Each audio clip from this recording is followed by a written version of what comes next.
Welcome back. Excuse me. Welcome back to 49ers First Takes.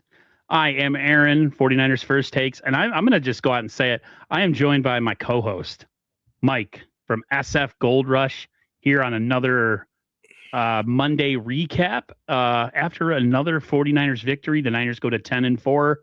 A lot of people are really, really happy. Everything's great. Me and Mike see it a little differently here. So we're going to give it our breakdown the way we know how to do it. So if you're down for something like that, stick around for the next hour or so. Mike, how you doing, man? Good, brother. How are you? That was a crazy game, huh? It was a game where I didn't think it would be.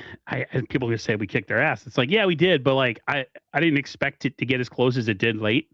Yeah. Just based on how bad the opponent was. But I'll say, offensively, the Niners, at least for this past week, look like they could essentially hang with anybody as far as when it comes to scoring points. Even with Pearsall in and out of the lineups, the Niners offense moved pretty flawlessly. I mean, the run game is still an issue. I think it's just going to be that way for the rest of the year. Yeah. But Brock Purdy looked kind of like himself yesterday, and We got to call yeah, him Glock Purdy from. he's starting to earn the Glock Yeah. nickname back. I know we were on last week. You were with us on Cover 3. And we created quite a hubbub because the video I posted the clip to the YouTube channel after the stream and got a lot of kickback, mostly negative, about the trade. But that being said, Brock is still the guy, and Yeah. Brock is still our quarterback. You know, we were just having fun. We were living in the land of hypothetical, just That's all talking it is. about. That's all it was. Nobody really thinks the Niners are going to go trade Brock for Joe Burrow or Yeah. anything. A lot of people get way too emotionally hung up on it, and it's really just us having fun. But Niners get out of the game not too bad of shape. They actually have a lot of guys coming back or at least returning to practice. The biggest injury being that of my favorite guy, Ricky, the Princess Pearsall, actually one of his better games this year. But unfortunately, rolled his ankle early in the game on a hip drop tackle, came back, and then re-aggravated his PCL injury. Yep. So looking at the screen here, I'm going to bring it up real quick. Hold on one thing. We do have, like I said, we do have some returns possibly coming. We got Tatum, Bethune, Sam O, Yetur Gross Matos, who's still on IR. Excuse me. Got a cavalry coming. Are expected to practice this week. Shanahan said Jacob Cowing's practice window is expected to be open next week for Chicago. Don't exactly know what that means. And then here was the news as you're seeing it on screen. Ricky Pearsall aggravated his PCL and as an ankle sprain, according to Kyle Shanahan. But no new real game changing injuries that we have to deal with. I am concerned about the Pearsall thing because the guy cannot string games together. He can't string freaking weeks together without re-injuring himself. Yeah. But it sucked because he actually played pretty well yesterday. He had a good game and love. You could love Ricky or hate him. The one thing you have to admit is he has amazing hands. He does catch everything that goes his way. And he does dictate coverage towards him because he's really the only real threat to go past 10 yards. You have JJ, but they're not really focused on him. So, I think actually having Pearsall there does even open up the run game a little bit because they have to watch out for passes down the field to Ricky. But yeah, it just sucks. He cannot stay on the field and the thing is he's not getting injured from hits. He's getting hit from the ground, hurt from the ground, he lands on the ground and he gets hurt from the turf or the grass. And I think one of the reasons why he's getting hurt so often is his inability to separate. Yeah. Because every time he catches the ball, he's immediately hit and tackled. There's no yak from this guy. He is draped. Every time the ball comes to him, give him credit because he's catching contested catches. People are draped all over him, but he's getting hit right away and he can't even protect himself. So that's kind of like, I think one of the biggest reasons why he's getting hurt so often is he has no room to run, no room to run after his catches. It's funny that you say that because me and my brother were talking about this today, and he goes, "I think a lot of the reason a lot of your guys get hurt on your offense is because of the type of offense, and that it's so the 49ers offense is so congested and so compacted. Like you Yeah. watch the 49ers and it's like there's no wide open, like, five guys in a pattern, shotgun, old school run and shoot from like the Houston Oilers days with Warren Moon. The Niners, every play dictates the next play. All their formations kind of affect other formations from the same look later in the game. So Yeah. it's a lot of window dressing, it's a lot of movement, it's a lot of misdirection.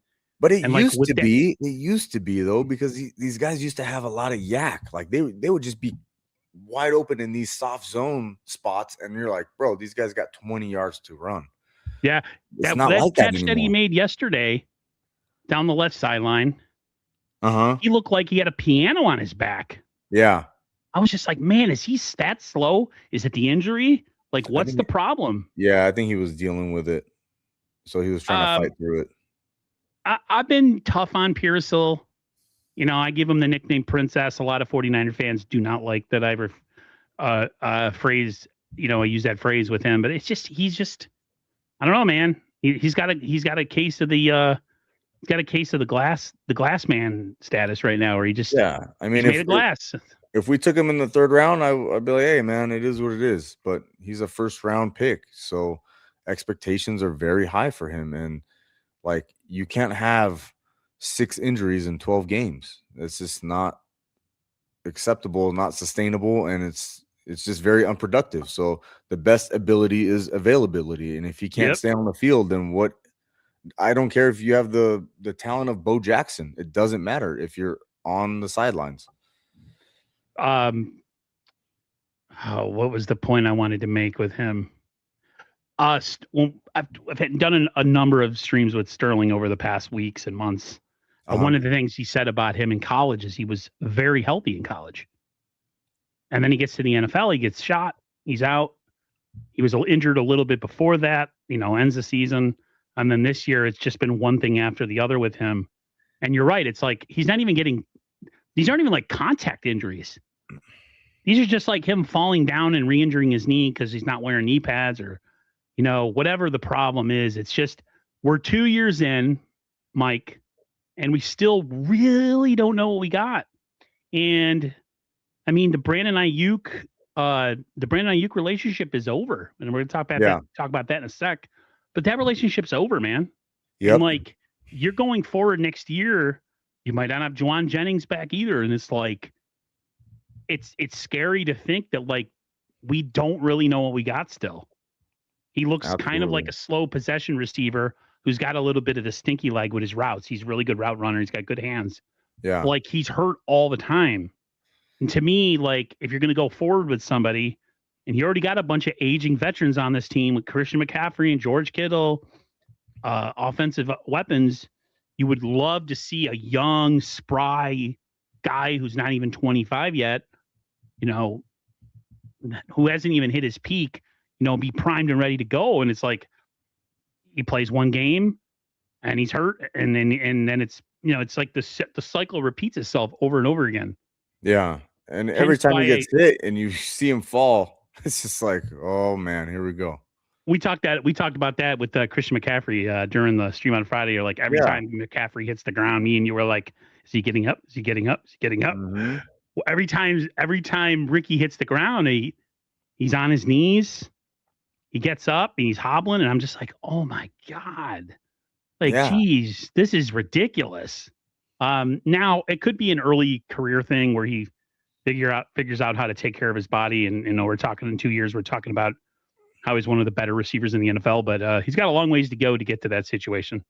That's all I got to say about that.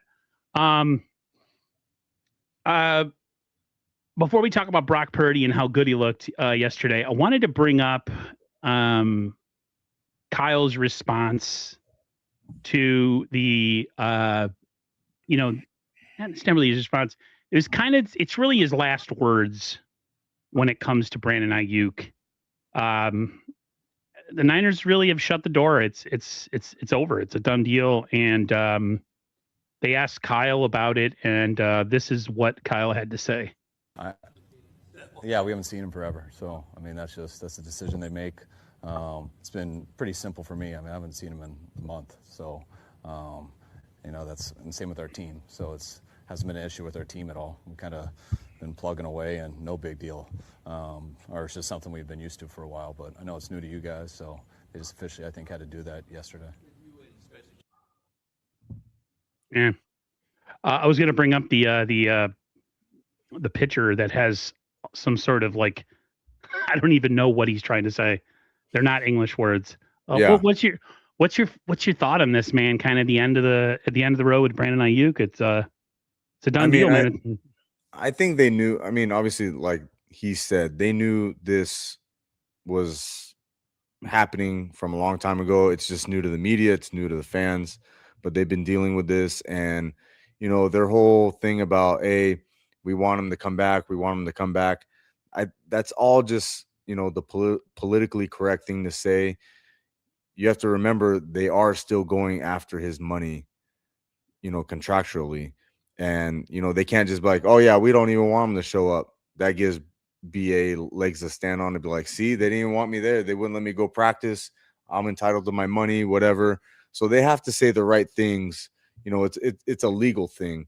So, yeah. Oh, yeah, BA, come back, man. We're waiting for you. Please show up to work. Please show up to work. And then when he doesn't show up to work, what does it look like, right? Oh, we wanted him to come back. He refused. So now go get that dude's money. Go get it all before he blows it all on dumb shit like he's doing right now, and help our cap situation, please. It's weird because like to lie and say that the Niners are better off without him would be a lie. I mean, he's and healthy. He's a really good player. Yep. He's one of Brock Purdy's favorite weapons, and their offense will look a ton more dangerous. Yeah. But this isn't the Niners. Weren't on some massive smear campaign before it. They weren't dogging him in interviews. They did everything from a business perspective that was professional. It was his side, himself. They paid him tens of millions of dollars. Amount of money. No offense to a guy he's a good player, but he ain't $30 million a year good. Yeah. I'm sorry. And they didn't want to pay him. Then they did pay him. And then immediately he starts acting up like a complete tool with I call it short skate, and he's you listen to him and you watch him and you're like, man, he should be a team leader. He should be motivated and excited. And he's acting like a teenage girl.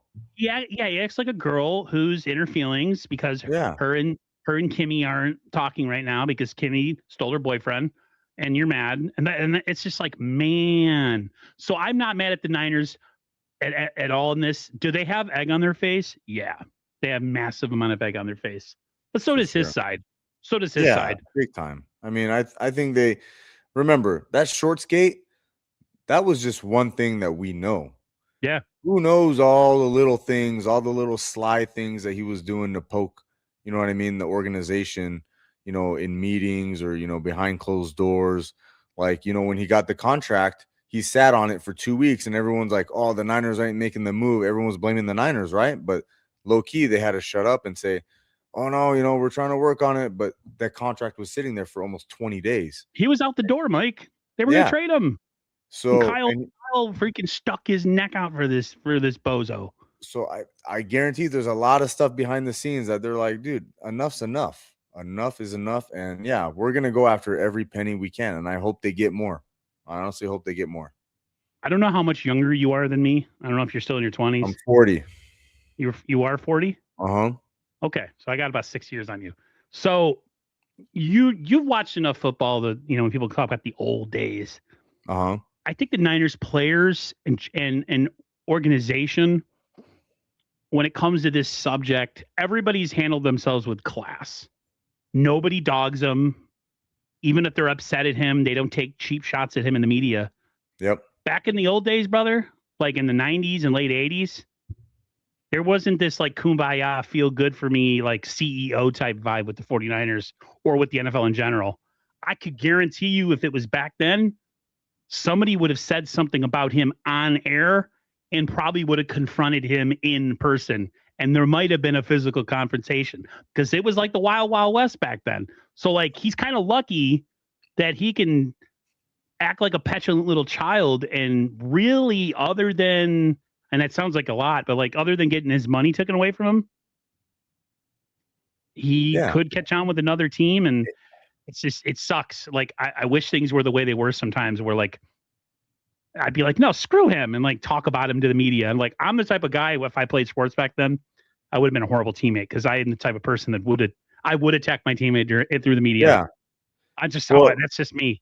A guy like Charles Haley, if he was in that locker room, like you're messing with this dude's Super Bowl, right? Yeah. Like I was just reading his stories about Charles Haley back in the day. You're he went messing after with everybody. Yeah. You don't want to play because you're in your feelings, bro. We need a wide receiver to go win the goddamn Super Bowl. Get your ass out there, or I'll, beat your ass. Yeah, I'm gonna hurt you real bad.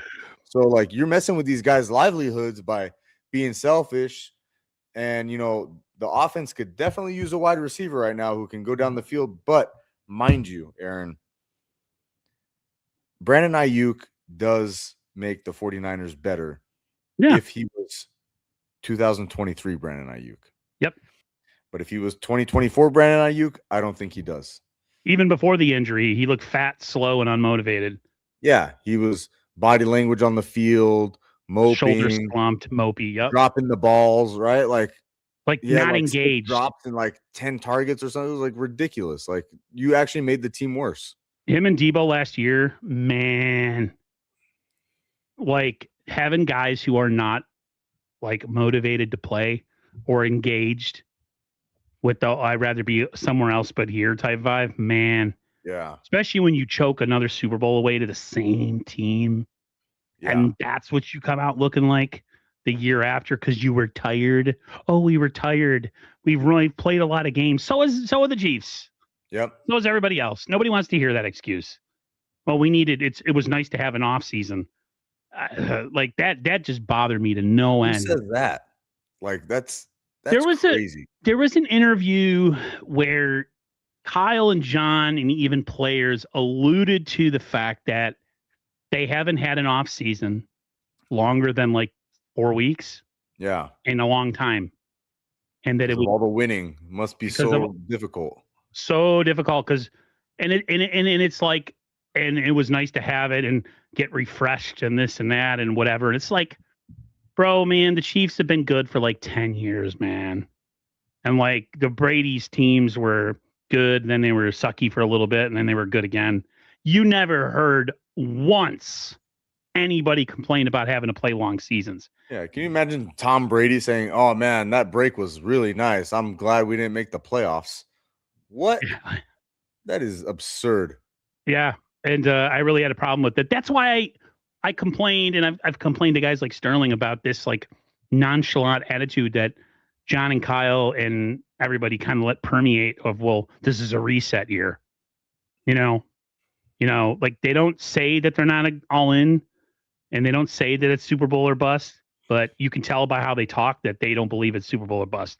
That's why I'm kind of like wigging out on fans who were carrying we're struggling, but it was never going to be a Super Bowl or bust year. And now all of a sudden that their Niners are winning, they're trying to find different ways to paint a fresh coat of paint on something that I can clearly see that it's a problem, which is the defense.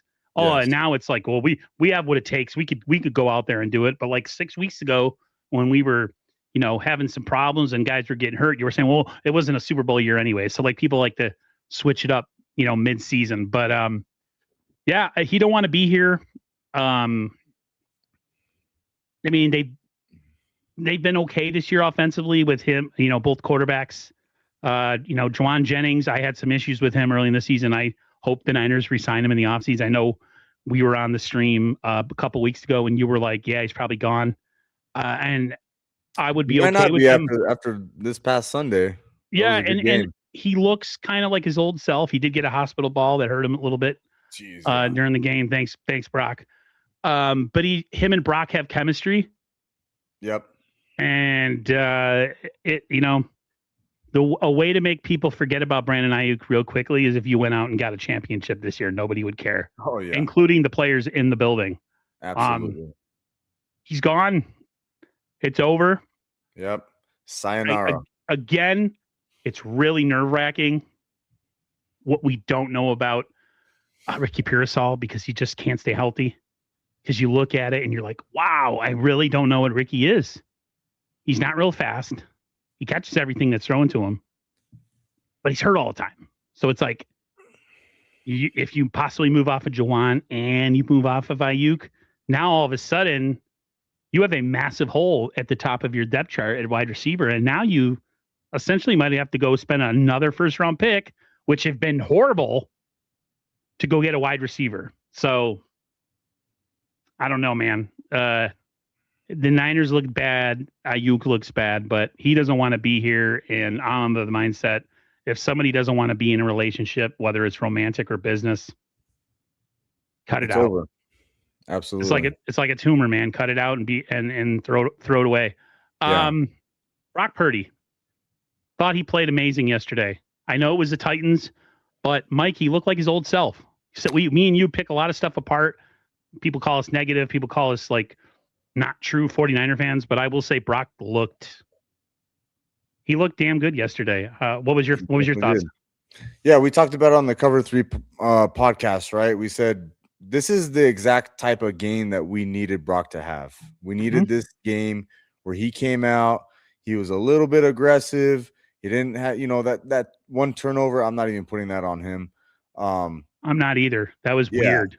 Yeah, it was just a weird thing. But he played, he brought the passing game back to life. And that's what we needed to see against this team. And he did exactly that. He went out there, they scored, 5 out of their first 5 drives. He was surgical. He was moving around. He distributed the ball to a bunch of different players. I think even Juszczyk got a ball. Yeah. Brian Robinson, or who's the wide receiver? Robinson. Demarcus Robinson. He even got some action. So yeah, I mean, you couldn't ask for anything more from Brock than what he did yesterday. And I think that was perfect. And it was exactly what we wanted to see. I think he needed it, confidence-wise. Yeah. You could tell by the way he was getting funny towards the end of the game, where he did a little Dougie and he didn't want to go out of bounds and he was kind of dancing in the defender's face, which he said he feels bad about. But I want to see confidence in my quarterback. Yes. I want to see swagger, because swagger means you're feeling yourself, and which means you're playing well. 23 Absolutely. of 30, 295, 3 touchdowns, no picks. I think he had a rating of almost 150.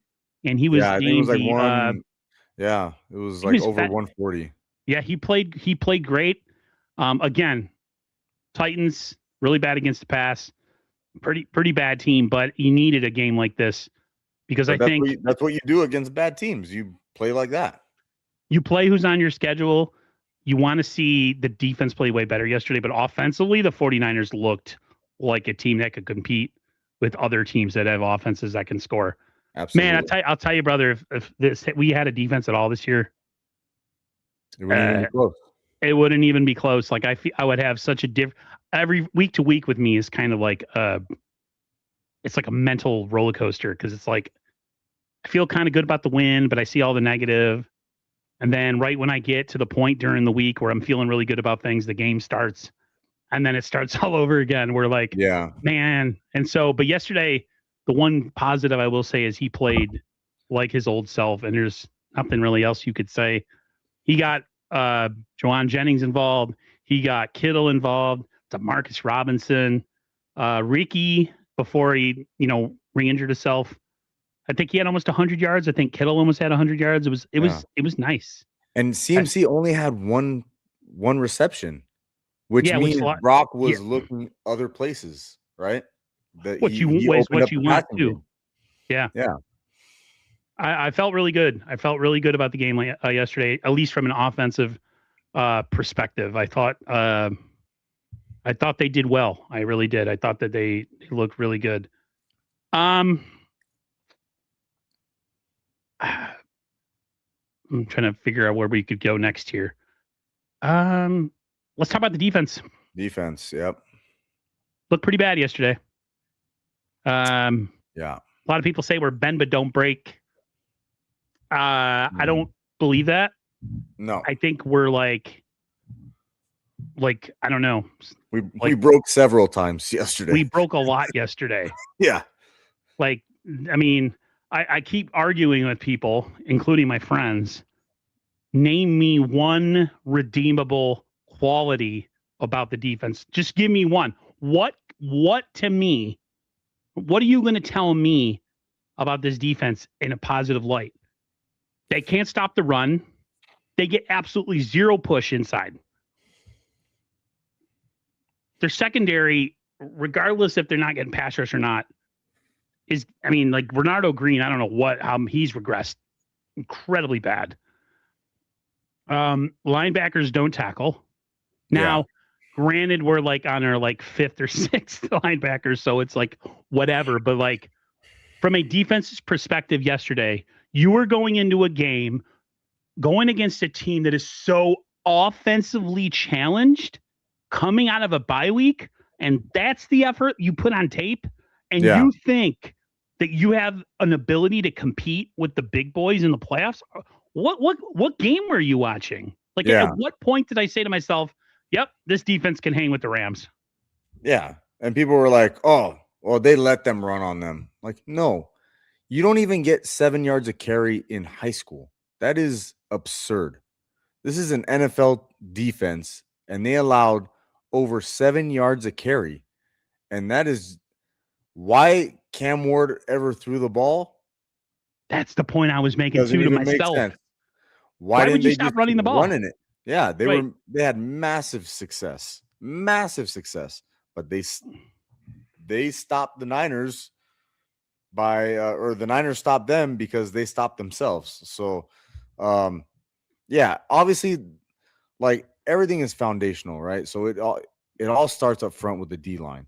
So if the D line can't hold their gaps and keep these guys from getting into the secondary level, the linebackers you want to keep them clean, right? You got to keep them clean. So if they're not doing that, then the linebackers are going to struggle. Plus, they're injured, and they're guys who played at Ross or who worked at Ross the week before. And, the secondary is going to struggle too. If the pass rush can't get there, I don't care who you can have Richard Sherman back there. These guys can't cover for 10 seconds. You know what I mean? It's just everything is based on the D line. The Niners spent their entire draft, capital of this past year on being able to stop the run, and they cannot do it. Mind you, Mykel Williams is hurt, but I don't know. I think Keon White might actually be better than Mykel Williams. I don't know. Mykel Williams, it's weird. The argument people give you with Mykel is, well, he wasn't drafted to be an edge rusher. He was drafted to be a run container. Like, you wait. At 11? You're going to tell me at 11, pick 11 in the draft, you're picking a run stuff defensive end? Yeah. Really? You can't pick that in round 5? Like a one-trick pony who just sets the edge all the time? Yeah. To me, is ridiculous. That is ridiculous. It's absurd. That is such a coping mechanism. His PFF looks good. He got near the quarterback. I don't care. Well, stats are an overrated stat, really. Except for if you had Bosa on this team and he had 20 sacks, then all of a sudden it would be a huge stat. You don't pick him at pick 11. That you don't pick a run edge setter at pick 11. Who has no pass rush moves in his arsenal at all. It's malpractice what they did right there. It's absurd. Absolutely absurd. Right. And just selling me that, the defense is going to get significantly better by drafting a bunch of young guys. But like the only person who's really made strides, at least to my eyes, it was Alfred Collins, the guy we were all the lowest on coming out of the preseason. Yeah. I was low on him. I'm sure you were too. I was very low. He didn't show nothing. He looked like he was out of shape, which he was. And he's played the best out of all of them. I don't know. I'm not a tape watcher. which, But how is he playing now? Because the run defense is so bad. So how good is he? I mean, he might be doing his job, but the other three guys might not be doing theirs. So you got to get a guy like Johnny Dell to break it down. I saw your tweet. Yeah. You're like, Johnny Dell, break down this defensive film. I want to see it too. I know. What do you make of people that like, oh my God. What is with people that sell you on numbers and analytics when you can clearly watch a game on television and your eyes will tell you something completely different than analytics or numbers? Like, well, it says here on my phone that his pass rush grade was blah, blah, blah, or his run fits grade, or his, whatever they call them is whatever splits. I don't know, whatever they call them, 7-10 splits or defensive splits, whatever the wording is. And then they give you all these numbers. And I'm like, but I'm watching the game on television. I don't know what you're watching. What are you watching? They're giving up 7 yards a carry. I mean, guys are making it into the secondary with nobody touching them. Absolutely. And you just think all of a sudden when you play the Rams that you're going to sure all that mess up? Yeah. Oh, no. Aaron, don't worry. We beat them once already. We beat them on a fluke. Yeah. It was a fluke. That's what people are saying about victory. Seattle. Oh, don't worry. Oh, we're going to win that game because we beat them once already. We beat them already. What? They're not even the same team. We're not the same team. We don't have a Bosa or a Warner or Michael Williams or half the damn defense we had. Like, and then my favorite is, and hey, listen, I'm not a fan of other teams. I'm a fan of the 49ers. But as a fan, I will give credit where it's due. Mm-hmm. This whole F the Rams, they suck. The Rams are this or that. When's the last time you won a champion? We haven't won a championship over 30 years. Okay? You can say whatever you want about McVay. Oh, Kyle owns him in the regular season, trash. Like, Stafford is a future Hall of Famer. Puka Nacua, amazing. They're Devontae Adams, amazing. Kyron Williams, amazing. They have a really good front four that was all drafted, guys that actually hit and actually are doing good. Yeah. Not a bunch of like, oh, we drafted Michael Williams at 11, but he's an edge run stopper. What does he do? Nobody knows. You don't know. It doesn't show up. It doesn't show up in the stats. Yeah. Or in the game film, but he's doing something. See, and that's another thing. How good is Chris Kasurek at evaluating talent? Because he's whiffed on so many defensive linemen, high-picked defensive linemen as well. And that's worrying me that this dude is picking the wrong type of dudes because they all end up as busts. What about the Jackson, wide nine? Kinlaw, Michael Williams, I don't know what that is yet. I mean, hopefully he's serviceable, but there's a lot of high draft picks that they just have not panned out whatsoever. When I watch games, one of the things that I say to myself is that I think that wide nine is kind of played itself out. Yeah. If you do not have the bodies to run a specific scheme, do not run the scheme. Yeah. I'm sorry. And even when we were at our ultimate, when we were doing really well, it's still a bad scheme against quarterbacks that can move and against teams that like to run it right at you. So, like, I don't understand this wide nine obsession. I'm so over it. I think Saleh's changing it a little bit. Like, obviously, he's adjusting it. It's not really a true wide nine anymore. I think there's a lot of adjustment. But, like, when you have a true wide nine, like, you have to have linebackers like Greenlaw and Warner. That's mandatory because they're the ones who are cleaning up those big gaps in the middle. And you have to have, two space eaters in the middle and two dudes flying off the edge. And the thing is, we don't have the horses to run that right now. No, Ryu Ken said, he said wide nine is an issue. It isn't flexible. You need the right pieces to the puzzle. 100%. Exactly. Yep. It's just Kyle's obsession with this old Seattle defense. I forgot what exactly it's the cover 3 or whatever it's called. The Seattle, the Seattle style defense, rush 4, drop 8. When I watch, I was losing my mind yesterday with the defense, just how bad they sucked. And I was like, is Kyle like, are they just playing Madden and just spamming the same defensive play button? Like, is Solid just on there with the A button? Well, We're gonna run the he same has thing no again. choice. I mean, we had a goddamn defensive tackle go down in the locker room. How is that possible? Right before the game, stretching. Guys are stretching, coming off of the toilet, like, and are hurting themselves. So they're like, Robert Sala's like, bro, sorry, homie, you got to suit up. And the dude's like, what? Oh, okay. Kevin Givens, like, all right, cool. Hey, instead of let's give Kevin Givens a shot instead of Valdez. We keep bringing him up onto the active game day roster, but then we deactivate him so he doesn't play. Yeah. Why? Because he's a practice squad player of the week, and that's about it. I don't know. I don't know. I mean, it's weird. I feel like right now is a little. It's a little tenuous to experiment. I get it with how important these games are, but it's just, dude. They just don't have the horses. They don't have the horses for this. And that's what I keep telling people. They're the same people that were saying that the defense isn't any good, or not the defense, that, early in the season we're kind of criticizing things when the Niners were kind of stumbling and bumbling, like winning one, losing one, winning one, losing one. Brock not looking good. Defense are the same people now that have all of a sudden, because we beat up on some tomato cans, like all of a sudden we're right in the mix of everything, which we are technically, and anything could happen technically.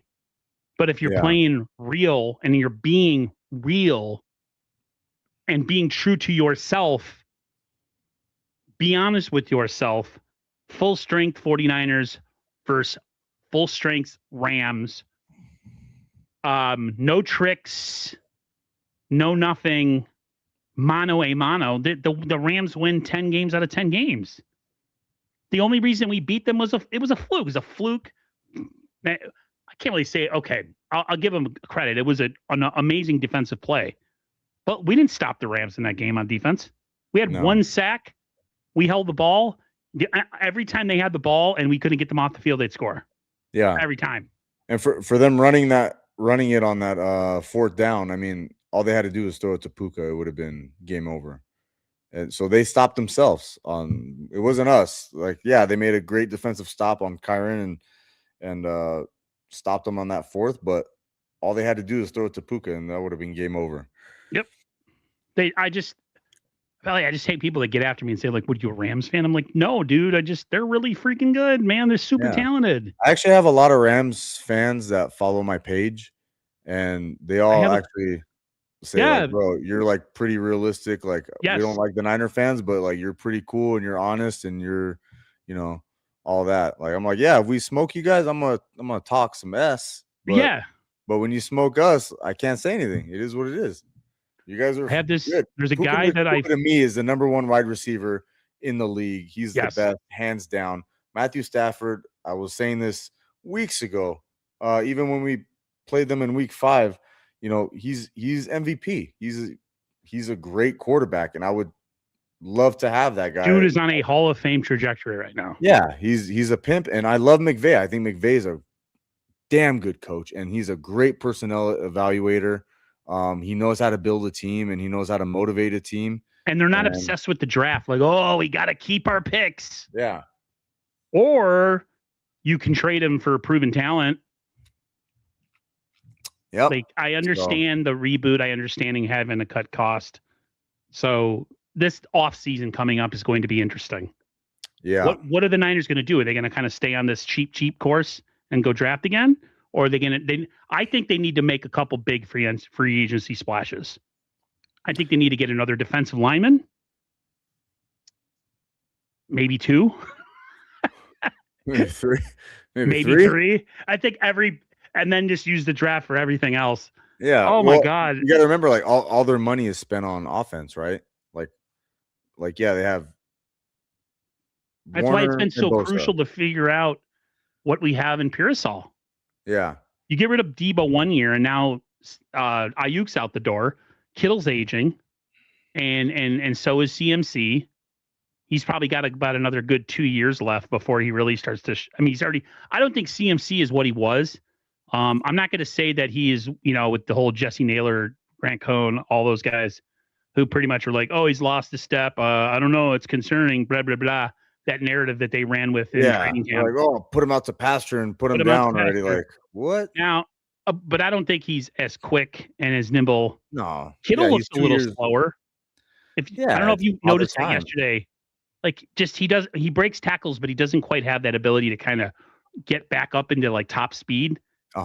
Guys have taken a lot of body blows and a lot of long physical seasons. So, well, part of it too is he's getting hit so much earlier than he was before. Also, like at least he had time to like build up to speed because he had open green grass. But now this dude's getting hit like the second he's getting the ball, so he can't even gear up to speed to even break away. Like the defense is just smothering him. Yeah, I don't know. All their money is tied up on offense. You know, they're paying their quarterback, the IU contract, Kittle, CMC, Trent. You know, so they got to spend some money on defense and get some D linemen and probably a safety. We need a ball tracking safety. Mm-hmm. I like Mustafa, but he's a strong safety. He's not a free safety. Yeah. Jair Brown is god awful in coverage. God awful. What are you doing back there, bro? What are you looking at? I don't know what he's looking at. What? First of all, what was going on with Demo yesterday? Oh man, What's he was wrong off. with you? I hope he had a flu or something. Why do they come? What is with this? This is the one thing about the defense. Offense doesn't seem to have this. Sometimes I feel like they're not engaged. Yeah. They don't seem like they're playing at top speed. They don't seem like they're on the ball of what their defensive assignments are. There's always mass confusion before the snap. Yeah. And we're in week 15. What is happening? Curtis Robinson is calling the plays out there. So he's Curtis Robinson is a freaking practice squad linebacker. Yeah. He's not a starting linebacker. Yeah. But that's what happens when you have. But to me, like Demo should have had a little bit more pride yesterday. Like you're Diamador Lenore. You are one of the top corners in the NFL. You do not let dudes like Van Jefferson get a 43-yard catch on your ass like that. You're playing the Titans, bro. Embarrassing. Yeah. You're playing the Tennessee Titans. Cam Ward. Like you should be like, bro, you ain't seeing nothing today. I'm Demo. I'm the hyena. Good luck. If you're gonna get something, you better go on the other side because you ain't getting it against me. My favorite thing is when people be like, "But look at the numbers. You didn't even have 200 yards passing." So it's not how much you did; it's what you did when you did it. Yeah. And what happened? Exactly. They got a like, man. That comment from Ryu Ken. Do you guys know if Kyle allows Saleh to do what he wants in a specific? I think he has full on. I think he has full autonomy on defense. Absolutely, he has complete cachet. Yeah, cachet. They paid him a lot of money and gave him all the drafts. So I'm not even mad at him. No, absolutely not. No, I'm mad at the talent evaluators, and I'm mad at the fact that we're 10 years in and we have these massive injury years every single year. Yeah. We're like, you can't even see your team at full strength. We could literally, if we want to, when the season's over, say, well, we weren't expected to do anything anyways, and they had a lot of injuries. I don't want to use that. I want to see like, okay, we lost at full strength, but we were damn good doing it. Like every year, dude. Every year. We've had one season we were healthy where we had, I would say 90% of our roster healthy. And that was 2023. Yep. You can never give like a full evaluation on anything. You don't know what your team looks at like the top of their game when everybody's clicking on all cylinders. Like, would the defense be better with Michael, Bosa, Warner, and a couple other players here and there? Gross Matos playing the role of kind of like the inside pass rusher on third down. Yeah, they would look way better. But I mean, they're never healthy. They're never, ever healthy. And so it's like at some point, it's just like, whatever. I don't even blame the defensive. What is a defensive coordinator supposed to do?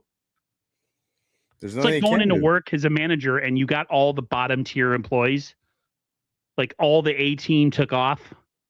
And so you're stuck with like all the suck ass people that are lazy and don't move very fast.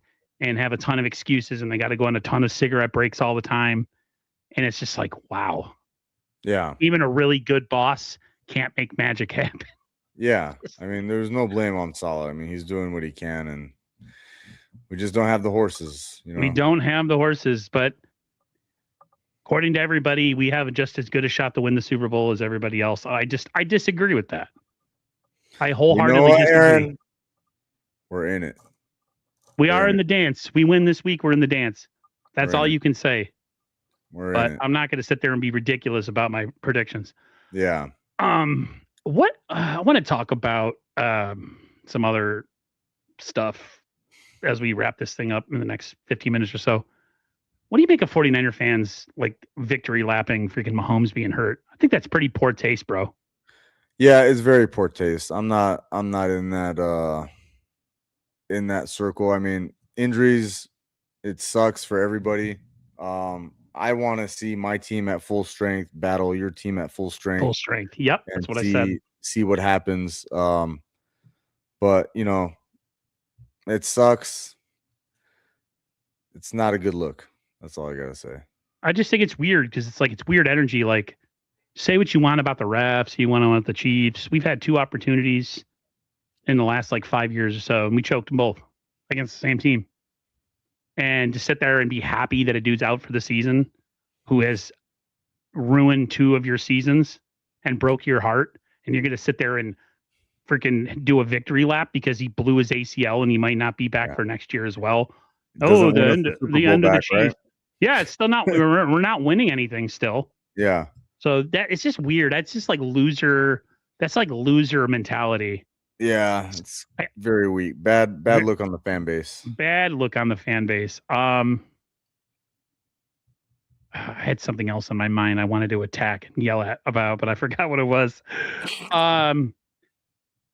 Kyle made dropped a really interesting sound bit about Jordan Watkins. And essentially he challenged him and said that, until he can go out and practice and prove that he's better than the guys are in front of him, he's going to continue to be where he is. What's with Kyle and receivers in the doghouse? Does he want any of these offensive players that are drafted for him, or does he have other people in mind completely? Because this is an ongoing thing. Yeah, I think especially with wide receivers, right? It's a thing with him and wide receivers. He holds them to even a higher standard than any other position. It's them and the running backs. You guys don't see the field, but a lot of people remember. You got to remember, in Kyle's scheme, wide receiver is very difficult. There's way more assignments that you have to do than any other team. You have to block your ass off. There's a lot of motion. You have to be in the right spot at the right time. Everything is a timing offense. So to me, I think he's just not mentally there. He's just not mentally ready to get on the field, because one mistake can cost you a game, especially right now. So I think he's challenging him publicly, which I think is a good thing, because I think he knows that he's probably up for the challenge. Everyone says that Jordan Watkins is a baller. I believe it. I just think he just needs a little bit more time to marinate and learn the offense correctly. And, because it's not just running a post and catching the ball, in this offense. You have to be able to block. You better be in the right spot. And if you're not, dude, Kyle will send you to Mars. So yeah, he's a lot like his dad in a certain way that he doesn't have a lot of patience for mental errors. Mm-hmm. I remember the famous Jimmy Garoppolo, "This is easy shit. Can you handle it?" Yeah. Kyle's a little bit of. I was telling other people, I miss the old days with the Belichick's, or excuse me, not Belichick, Bill Parcells, or coaches that would rip players' ass. Yeah. The old Jim Leland when he was in Detroit, or I forget where he was, Pittsburgh, with Barry Bonds. Yeah. I love those kind of coaches. Kyle's a little bit like that. He doesn't really do it too much in the media, but every so often you'll catch him on the sideline ripping somebody's ass. I love that. I love people being held accountable. So, yeah, it's a little two. It's two things. It goes two ways with me. One, it's like the Niners have this issue when they draft receivers where they don't play right away unless they're a first round pick, and like there's always this perceived doghouse that Kyle puts players in all the time, and I don't know. It's just weird to me. Like, is the doghouse because it's like a mental thing that he's trying to put you through to see how strong you are? Or is it Kyle didn't want this guy, so he's going to make his life a living hell? You know what I mean? It's just like I'm going to show the people upstairs that I did not want this bum. I don't know, man. No, I think Kyle has all the full say of which wide receivers are coming on his offense. I just think he holds them to a high standard, and like you've heard from like other players who've been on the Niners, they talk about playing wide receiver for the 49ers, and they talk about how hard it is, and to get on the field and how demanding that position is. So I just think that's what it is, and he just has that bar really high for them. If you don't block, you don't get the rock, right? Yep. Well, that kind of even was like that in the old days. I mean, Taylor blocked, Rice blocked, Frank Jones blocked, even slot receivers, McCaffrey. Ed was on the team during their Super Bowl year. He was a tough guy. Yeah. We're gonna wrap this up, kind of focus on the Colts a little bit. Niners play the Colts on Monday night. Niners win that game. They are officially in the playoffs. With that being said, I mean, interesting game. I think this game a couple weeks ago was a lot scarier. Yeah. Because of the quarterback position. But they made that trade for Sauce.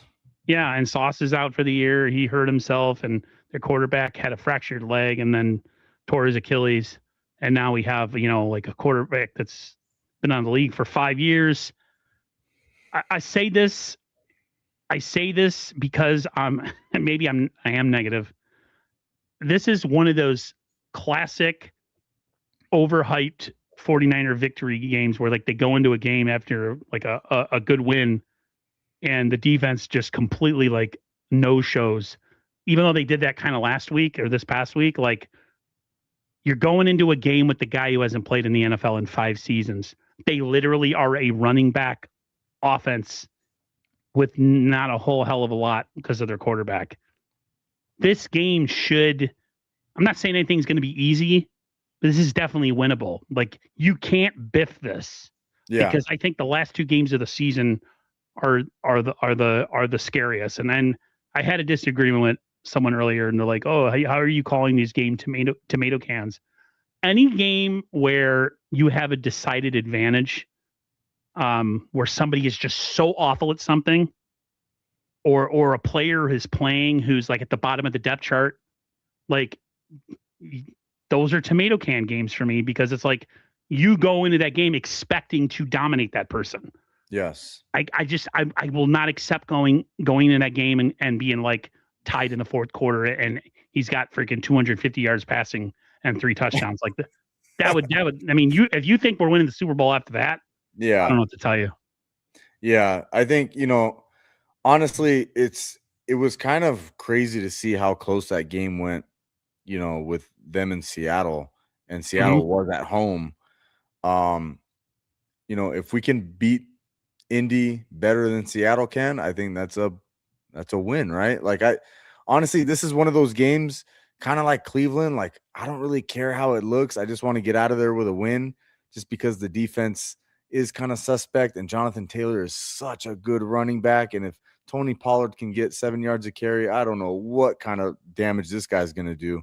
And I think that coach for the Colts, I can't remember his name off the top of my head. Me too. But I think he's actually a really good coach, and he puts his players in good positions to win. And they had a really good game plan against Seattle, with Phillip Rivers just getting the ball out very fast.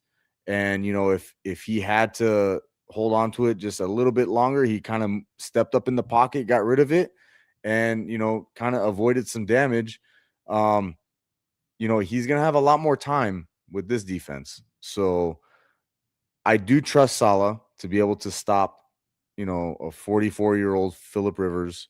And I'm hoping the Niners defense shores up against the run game a little bit more with Bethune back, and hopefully Tirgos Matos and Samo, that should help drastically. And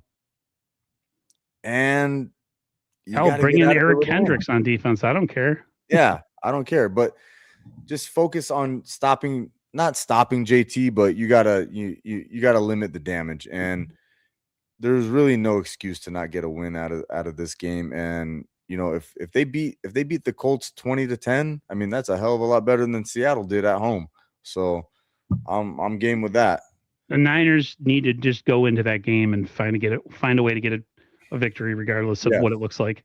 Absolutely. But I will say, coming out of that game, if we come out in that game and we get gouged up again on defense, especially in the run game, when really that's their only threat, it's gonna be very concerning. It's gonna be like you think I was loud this week? Yeah, you haven't heard anything yet. Yeah, there's just too many fans that are like, they're in this weird like mental state where like they look at the numbers, look at what it says on this website here about the efficiency of the defense and blah blah blah. It's like, dude, watch the fucking game, dude. Yeah. Like, just stop. Be honest with yourself as a fan, and just admit that the defense sucks and that it's going to be the offense that is either going to make it or break it. That's just it is what it is. That is the current state. It has to carry the team, and hopefully Robert Saleh can figure out how to slow down the run game and really, honestly, like, because Phillip Rivers is probably going to throw a shit ton of screens. Oh, it's going to be screen city. The Niners haven't shown we've been getting gashed with screens, and so they gotta figure that out. So, I mean, I'm gonna lean, after sleeping on the game. The Titans game, it is what it is. We got out of there. Brought the offense, did what I wanted the offense to do. The defense we kind of knew that was going to happen, right? I mean, the defense has been bad all year. So, and then we're even hurt even more with injuries, but now we're getting like 6 dudes total back on defense. I'm going to be a little bit more optimistic this week. I'm hoping they can slow down Jonathan Taylor and get a little bit of pressure on Phillip Rivers. I believe in Saleh to create some havoc with what he's got, and to, just slow him down enough to where Brock Purdy is out there putting out long drives and scoring. If I'm the 49ers, I put 8 in the box and I force a relic quarterback who can't throw it long to beat me. Yep. And if you get beat by him in the pass game, and you don't deserve to be. I mean, you could get into the playoffs regardless. Yeah, I don't understand what other mindset you should be going into that game with. The front, rush 4, drop 8, trash. Scrub that for one game. This dude hasn't played in 5 years. Yeah, force him to beat you. Exactly. And make tackles, for God's sakes. Yeah, are not 12 yards downfield with nobody being touched. Get on it, how many dude. tackles is Jonathan Taylor going to break this week? Oh, Niners were looking like. Why'd you say that? I was trying to be positive, and then you just brought that image in my head. Like, oh God, this guy's going to break it. Oh, holy cow! Sorry, but that's just that's my honest. I see it. How I am all the time, though. Jair Brown diving in for a tackle, and Jonathan Taylor's already 5 yards past him. It's like, holy cow, here we go. Yeah, pretty insane. Yeah. All right, everybody. Thank you so much. If you popped in here or you're going to pop in after the live stream, we will be back. I don't know. Next Tuesday, maybe? I don't know. Maybe, yeah. We'll figure it out. I don't know how it's going to work. I don't know, as you get closer to the holidays, what your situation looks like. But because we play Monday night. That's right. That is an interesting. Could do a live stream at midnight on my channel. Yeah. That would be crazy. But everybody who chimed in, thanks for coming through. Hopefully we'll see you guys again next week. Niners have a chance to get a playoff spot, go to 11-4 on Monday night, and lock themselves up a chance to at least be in the conversation for the Lombardi Trophy. Everybody take care. Stay safe and healthy. Go Niners. Go Niners. Peace.